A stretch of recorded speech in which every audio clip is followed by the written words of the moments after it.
नमस्कार, news one India में आपका स्वागत है। आपके साथ मैं धर्मराज सिंह। पंचायत चुनाव के नतीजे आ गए और बाजी जिनके हाथ लगी है वो कह रहे हैं यहां के हम हैं सिकंदर। दरअसल उत्तर प्रदेश पंचायत चुनाव के नतीजे चौंकाने वाले हैं। जिला पंचायत सदस्य के सभी 3050 पदों के नतीजे घोषित हो गए हैं, जिसमें बीजेपी को बड़ा नुकसान हुआ है। वहीं समाजवादी पार्टी फायदे में रही है।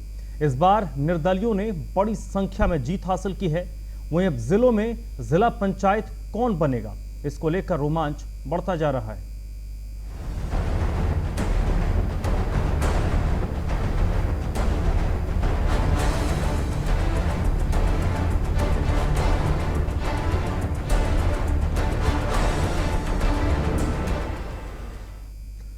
नतीजों के बाद पंचायत अध्यक्ष की रेस तेज हो गई है। बात अगर हम बागपत जिला की करें तो बागपत में पंचायत का अध्यक्ष कौन होगा, इसको लेकर सरगर्मियां तेज हो गई हैं। जो दावेदार हैं वो अपने अपने तरीके से अपनी फील्डिंग सेट करने में लगे हैं। यहां पर अध्यक्ष पद की दौड़ में आरएलडी की ममता दावेदार हैं और उनके सामने है समाजवादी पार्टी की बबली देवी। इन दोनों के बीच काफी जोरदार टक्कर देखी जा रही है। वहीं अगर आंकड़ों की बात करें, आंकड़ों के गणित को देखें तो आरएलडी के खाते में 8 सीटें हैं, बीजेपी के पास 4 और सपा के पास 4। ऐसे में समाजवादी पार्टी की जो बबली देवी हैं उनकी कोशिश होगी कि वो आरएलडी में तोड़फोड़ करें या बीजेपी से जो जीत कर आए हैं उनमें से कुछ लोग उनको समर्थन करें।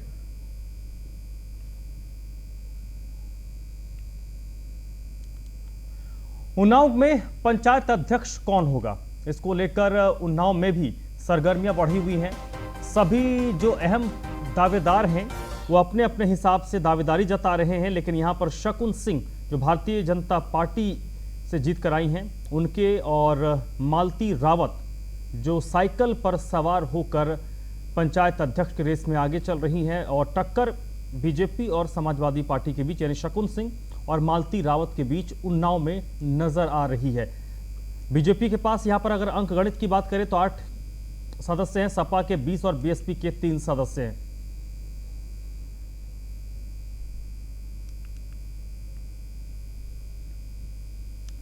तो इस वक्त सीधे उन्नाव चलते हैं। नीरज इस वक्त मेरे साथ जुड़ चुके हैं उन्नाव से, इसी पर ज्यादा जानकारी के साथ।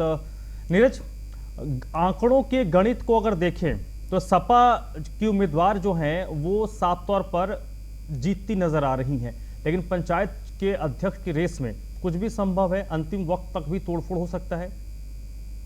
देखिए, बिल्कुल आप सही कह रहे हैं, क्योंकि जो जिला पंचायत अध्यक्ष का चुनाव होना है, क्योंकि उन्नाव में भारतीय जनता पार्टी की जो 6 विधानसभाएं थी उनमें 6 पर भारतीय जनता पार्टी के विधायक बने और जो पंचायत चुनाव हुआ उसमें उन्होंने अपनी पूरी दम लगाई। यहाँ तक कि जिनसे सीधे डायरेक्ट विधायक जुड़े हुए थे, जिन्हें कैंडिडेटों को खड़ा किया था, वो भी हार गए, क्योंकि जिला पंचायत सदस्य की 8 सीटें ही भारतीय जनता पार्टी के खाते में आई और समाजवादी पार्टी की 20। तो कहीं न कहीं जो पिछली बार संगीता सेंगर जिला पंचायत अध्यक्ष बनी थी भारतीय जनता पार्टी से, उनकी सीट पर उनको हटा करके शकुन सिंह को उतारा गया था।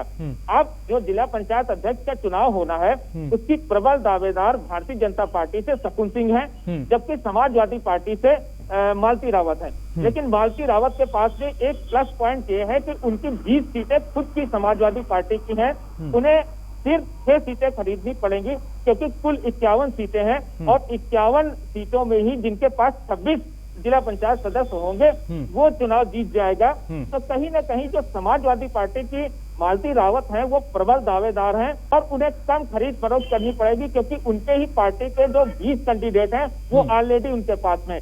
जबकि भारतीय जनता पार्टी से जो शकुन सिंह खड़ी हुई है उनको अगर वो जिला पंचायत अध्यक्ष बनना चाहती हैं तो उन्हें काफी बार्गेनिंग करनी पड़ेगी, निर्दलियों के ऊपर निर्भर करना पड़ेगा। तो कहीं न कहीं जो टक्कर है वो समाजवादी पार्टी से है भारतीय जनता पार्टी की, और भारतीय जनता पार्टी को जद्दोजहद करना पड़ेगा। जी नीरज, पंचायत अध्यक्ष पद की जब हम बात करते हैं, अध्यक्ष कौन होगा, जब रेस की हम बात करते हैं तो ये 2 उम्मीदवार जो इस वक्त हमारे टीवी स्क्रीन पर हैं, इनके बीच तो सामने से नजर आ रहा है, टक्कर आ रहा है।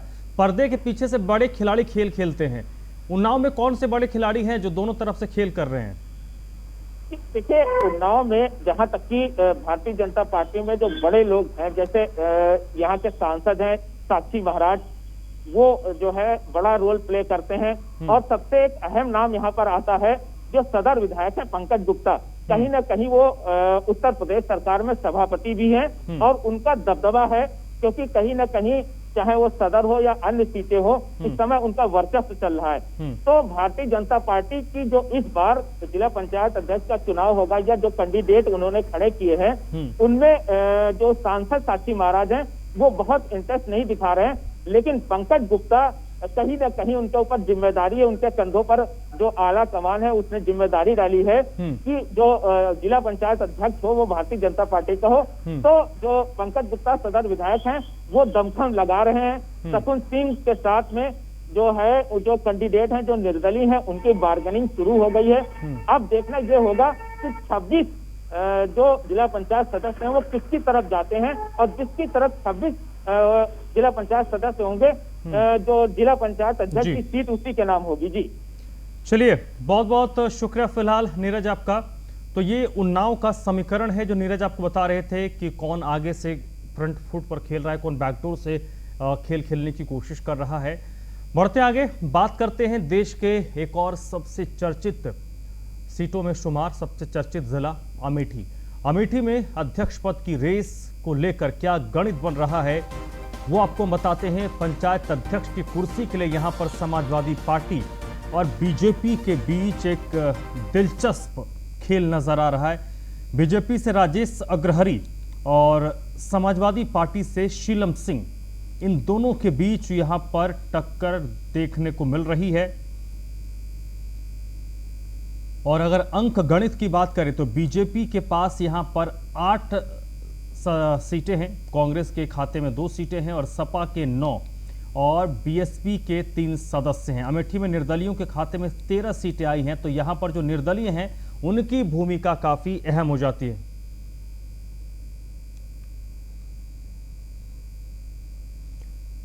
तो इस वक्त अमेठी से हंसराज मेरे साथ जुड़ चुके हैं इसी पर ज्यादा जानकारी के साथ।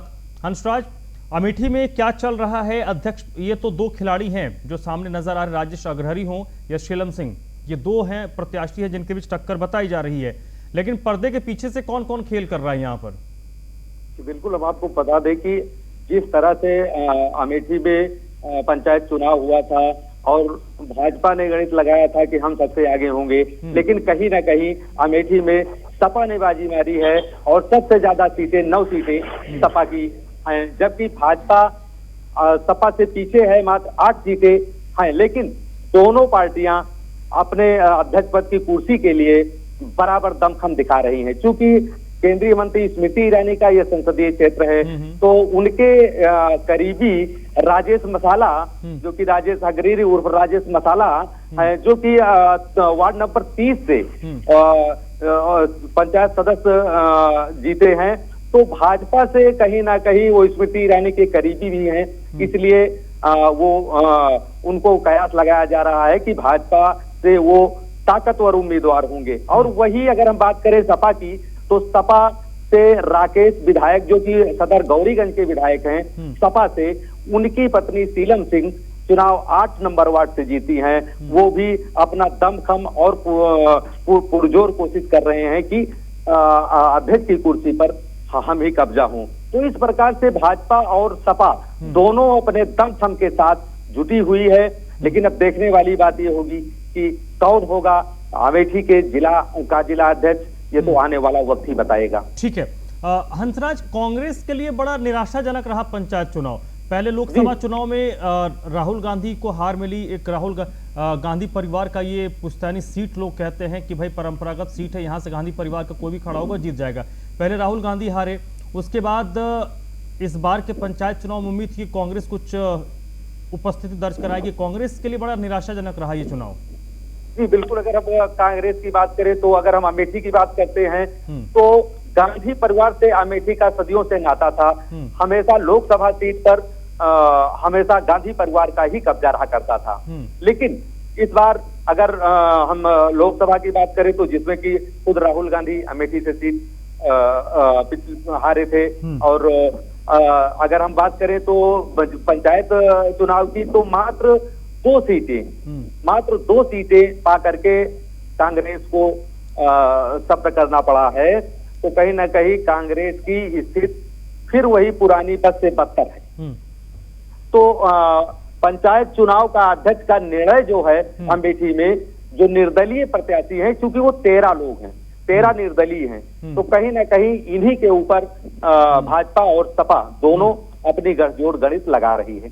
चलिए हंसराज, बहुत बहुत शुक्रिया आपका। तो ये अमेठी का समीकरण था। अमेठी में समाजवादी पार्टी की शीलम सिंह और भारतीय जनता पार्टी के राजेश अग्रहरी के बीच मुकाबला देखा जा रहा है। बात करते हैं बस्ती जिला की। बस्ती जिले में पंचायत का अध्यक्ष कौन होगा, इसको लेकर भी सरगर्मियां बढ़ी हुई हैं, क्योंकि नतीजे तो आ गए, लेकिन पंचायत का अध्यक्ष कौन होगा जिला पंचायत का, इसको लेकर यहां पर जो दावेदार हैं उनमें भारतीय जनता पार्टी के संजय चौधरी हैं जो अपनी दावेदारी जता रहे हैं। वहीं एक निर्दलीय प्रत्याशी हैं मुराती देवी जो कड़ी टक्कर देती नजर आ रही हैं संजय चौधरी को। और यहां पर अगर सीटों के समीकरण की बात करें तो निर्दलियों की संख्या 16 है, बीजेपी के 9 सदस्य हैं और मुराती देवी यहां पर टक्कर देती नजर आ रही हैं जिला पंचायत रेस। इस वक्त फोन पर मेरे साथ जुड़ चुके हैं राघवेंद्र, जो इस पर बेहतर तरीके से आपको जानकारी दे सकते हैं। राघवेंद्र, मुराती देवी निर्दलीय प्रत्याशी हैं, 16 निर्दलीय चुनकर आए हैं। ऐसे में मुराती देवी का क्या पृष्ठभूमि है और कैसे वो इतने वोट अपने लिए इकट्ठा कर पाएंगे? आपको बता दें कि बस्ती जिले में मुराती देवी के पुत्र हैं ब्रह्मदेव यादव, जो सपा के पूर्व जिला पंचायत सदस्य, फिर उसके बाद ब्लॉक प्रमुख हैं और इस समय निर्दलीय ताल ठोक रहे हैं। अभी तक समाजवादी पार्टी के कई दिग्गज अलग अलग जगहों चुनाव टिकट मांग रहे हैं, जिसमें यह मुराती देवी और इनके साथ 16 जिला पंचायत सदस्य वर्तमान समय में मौजूद हैं। यह लोग इनका समर्थन कर रहे हैं। वहीं भारतीय जनता पार्टी की माने तो भारतीय जनता पार्टी के सिर्फ 10 सदस्य ऐसे हैं जो भारतीय जनता पार्टी के साथ हैं, बाकी सब निर्दलियों के हाथ में है, जिससे ये लोग अब जिला पंचायत अध्यक्ष की कुर्सी निर्दलियों के हाथ में ही जाने की उम्मीद जताई जा रही है। जिस तरह लोग लगे हुए हैं और एक दूसरे की अपने गठजोड़ कर रहे हैं, उससे लग रहा है कि मुराती देवी कहीं ना कहीं जिला पंचायत अध्यक्ष की कुर्सी पर काबिज हो सकती है। भाजपा के हाथ से यह कुर्सी जाती दिख रही है, क्योंकि भारतीय जनता पार्टी के पास जो उम्मीदवार हैं उनका कहीं भी अन्य लोगों में पैठ भी नहीं है और ना ही इनके पास बहुमत भी है जितना बहुमत होना चाहिए। सबसे बड़ी दिक्कत है इनके पास अभी तक ना तो 10 के अलावा अभी कोई भी जिला पंचायत प्रत्याशी खुलकर मैदान में नहीं आया है। वहीं मुराती देवी के साथ अन्य दलों के भी जिला पंचायत सदस्य तैयार हैं इन्हें जिला पंचायत अध्यक्ष की कुर्सी देने के लिए। चलिए, बहुत बहुत शुक्रिया राघवेंद्र आपका। चलिए अब बात करते हैं बुलंदशहर की। बुलंदशहर में पंचायत अध्यक्ष कौन होगा, इसको लेकर यहां पर टक्कर भारतीय जनता पार्टी और राष्ट्रीय लोकदल यानी कि आरएलडी के बीच देखने को मिल रहा है और ये मुकाबला इनके बीच काफी दिलचस्प नजर आ रहा है। बुलंदशहर में आरएलडी और बीजेपी के बीच टक्कर देखी जा रही है। बीजेपी की ओर से डॉक्टर अंतुल तेवतिया दावेदार हैं, जबकि आरएलडी की तरफ से आशा यादव पंचायत अध्यक्ष की रेस में है। सीटों के गणित को अगर थोड़ा देखें तो भारतीय जनता पार्टी के 10 सदस्य हैं, आरएलडी के 6 हैं, सपा के 2 हैं और बीएसपी के 10 हैं। तो ऐसे में जो साइकिल की सवारी करनी आशा देवी, उनको दूसरों के घर में तोड़फोड़ करने की जरूरत होगी। निर्दलियों के खाते में 13 सीटें आई हैं, तो निर्दलीय यहां पर अहम रोल प्ले कर सकते हैं।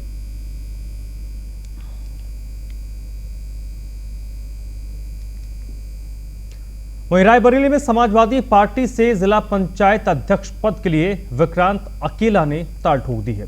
इस मौके पर उन्होंने न्यूज वन इंडिया से खास बातचीत भी की। चुनाव संपन्न होने के बाद जिन्होंने ऐतिहासिक जीत दर्ज की और जीत दर्ज करने के बाद अब मैदान में और प्रबल दावेदार भी हैं जिला पंचायत अध्यक्ष के। हमारे साथ हैं विक्रांत अकेला, महाराजगंज प्रथम से वो ब्लॉक प्रमुख पहले भी रह भी चुके हैं और उसके बाद उनके पिताजी रामलाल अकेला जो वहाँ से क्षेत्रीय विधायक भी रह चुके हैं और ज़मीनी कार्यकर्ता के रूप में समाजवादी पार्टी से मजबूत चेहरा भी माने जाते हैं। सबसे पहले न्यूज़ वन इंडिया पे आपका स्वागत है। जिस तरह से चुनाव जीतकर आप आए हैं, आपको प्रबल दावेदार माना जा रहा है, टक्कर नहीं है किसी से, क्या कहेंगे इस बारे में? सबसे पहले अपने महाराज जनता को, जो हमारे सम्मानित मतदाता हैं, उन्होंने जो आशीर्वाद जो प्यार दिया है उसका मैं सदैव ऋणी रहूँगा और उनको विश्वास दिलाता हूँ। जो आशीर्वाद जो विश्वास उन्होंने बनाया है हमारे लिए, उस विश्वास पर हम सदैव कायम रहेंगे और अपने नौजवान साथियों का बहुत बहुत धन्यवाद देते हैं कि पूरे चुनाव में उन्होंने हमारे कंधे से कंधा मिलाकर साथ चलने का काम किया है। विक्रांत जी, जिस तरह से आपने कहा कि अभी हमें प्रत्याशी, मैं अपने आप को प्रत्याशी नहीं मानता हूँ, क्षेत्र की जनता की अगर बात की जाए या रायबरेली शहर की या गांव क्षेत्र की बात की जाए तो सीधे तौर पर दो ही नाम सामने निकल के आ रहे हैं, एक विक्रांत अकेला और एक आरती सिंह। नहीं, देखिए, लोग प्रयास ज़रूर लगा रहे हैं, लेकिन जब तक हमारी पार्टी ये तय नहीं करेगी कि समाजवादी पार्टी का कौन कैंडिडेट रहेगा, तब तक हम लोग कुछ नहीं बोल सकते। जिस दिन हमारा जिला नेतृत्व और प्रदेश नेतृत्व समाजवादी पार्टी का कैंडिडेट तय कर देगा, उस दिन हमारे समाजवादी पार्टी के सारे साथी, सारे सदस्य एकजुट होकर समाजवादी पार्टी को जीत दिलाने के लिए जीतोड़ मेहनत करने का काम करेंगे। कहीं ना कहीं से नेत्री दिनेश प्रताप सिंह बड़ा चेहरा थे और उन्हीं के परिवार का ही कोई न कोई जिला पंचायत से दोबारा से बन रहा था। इस बार उन्होंने भी कई लोगों को पास किया था, लेकिन किसी की भी जीत नहीं हो पाई। देखिए, समाजवादी पार्टी हमारे राष्ट्रीय नेतृत्व, प्रदेश नेतृत्व और जिले का नेतृत्व ये बहुत ही समझदार है और निश्चित तौर पर समाजवादी पार्टी के हित में फैसला लेने का काम करेगी। बिल्कुल, तो ये थे विक्रांत अकेला और जिन्होंने रिकॉर्ड मतों से जीत को दर्ज की और अब कहीं ना कहीं से जिला पंचायत अध्यक्ष के प्रबल दावेदार भी माने जा रहे हैं। फिलहाल उन्होंने अपने तरफ से ये जरूर कहा है कि पार्टी जो निर्णय लेगी कि वो आगे मान्य होगा और 10% के साथ चुनाव संपन्न होने के बाद फतेहपुर सीकरी विकासखंड क्षेत्र के ग्राम पंचायत ताजपुर नगरिया से नवनिर्वाचित ग्राम प्रधान अनिल कुमार ने जीत के बाद क्षेत्रीय जनता का आभार व्यक्त किया। इस मौके पर उन्होंने कहा कि जनता से किए हुए वादों को 100% पूरा करने का हमेशा प्रयास रहेगा। इस दौरान उन्होंने ग्रामीणों से कोविड नियमों का पालन करने की अपील की है। उत्तर प्रदेश में त्रिस्तरीय पंचायत चुनाव का समापन हो चुका है, तो वहीं उत्तर प्रदेश में जो 2 मई को परिणाम आने के बाद में ग्राम पंचायतों पर ग्राम प्रधान भी निर्वाचित हो चुके हैं। वहीं आज हमारे साथ में मौजूद हैं फतेहपुर सीकरी विकासखंड क्षेत्र के ग्राम पंचायत नगरिया ताजपुर नगरिया के ग्राम प्रधान अनिल कुमार, और उनसे हम बात करेंगे और जानेंगे कि इस पूरे जो चुनावी समर का माहौल है वो क्या रहा है और जो क्षेत्रीय जनता से क्या कहना चाहते हैं। सर, आपका बहुत बहुत स्वागत है और बहुत न्यूज़ वन इंडिया पर, और जीत के लिए न्यूज़ वन इंडिया परिवार की ओर से आपको बहुत बहुत बधाइयाँ। आपके जो जीत मिली है उसके बारे में ग्रामीण जनता के लिए आप पहली बार क्या कहना चाहते हैं? आपके चैनल के लिए बहुत बहुत धन्यवाद, और जो समस्या हैं उनको पूरा करूंगा मैं। ग्रामीण जनता के लिए क्या कहना चाहते हैं इस जीत के बारे में? जो पब्लिक ने मेरे लिए जो भरोसा दिलाया है, मैं उस भरोसे को पूरा खरा उतरूंगा। ग्राम प्रधान होता है वो ज़मीन से जुड़ा हुआ व्यक्ति होता है, ग्राम पंचायत का व्यक्ति होता है, और ग्रामीण जो समस्याएं होती हैं वो तमाम उसके सामने आती हैं, देखता भी है उनको। तो आपके क्षेत्र में ऐसी क्या समस्याएं हैं जो ग्रामीण जनता फेस कर रही है? सबसे बड़ी समस्या पेयजल की है, पानी की। पानी बिल्कुल गाँवों में खाली है हमारे में, और हमारी सबसे बड़ी प्राथमिकता आज है कि मीठा पानी की व्यवस्था की जाए। हमारे चैनल के माध्यम से जो आपकी जो ग्रामीण जनता है उसको क्या कहना चाहिए? मैं पब्लिक के लिए बहुत धन्यवाद करता हूं, उन्होंने मेरे लिए वोट दिया है, सपोर्ट किया है, और उनका मैं ऋणी हूं, और बहुत बहुत आभार व्यक्त करता हूं ग्राम सभा के लिए। हाँ, और कोरोना महामारी में 2 गज की दूरी लगाएं, मास्क लगा के रखें और सैनिटाइजर करते रहें हमेशा।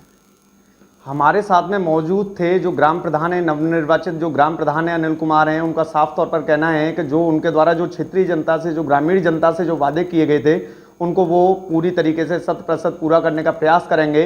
तो वहीं इस कोरोना महामारी के बीच में उन्होंने क्षेत्र जो ग्रामीण जनता है उससे अपील की है कि वो लगातार जो कोविड-19 जो गाइडलाइन है उसका पालन करते रहें, हैंड सैनिटाइज करें, और जो मास्क है उसका प्रयोग करें, और वहीं 2 गज की दूरी का पालन करें। न्यूज़ वन इंडिया के लिए चंद्रकांत शुक्ला, आगरा देहात, उत्तर प्रदेश में।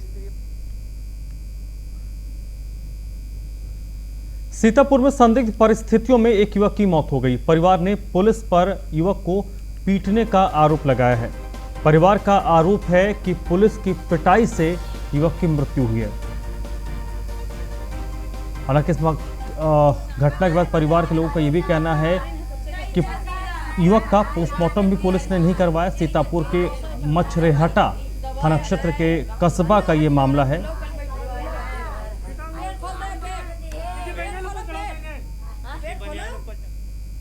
तो फिलहाल इस बुलेटिन में बस इतना ही।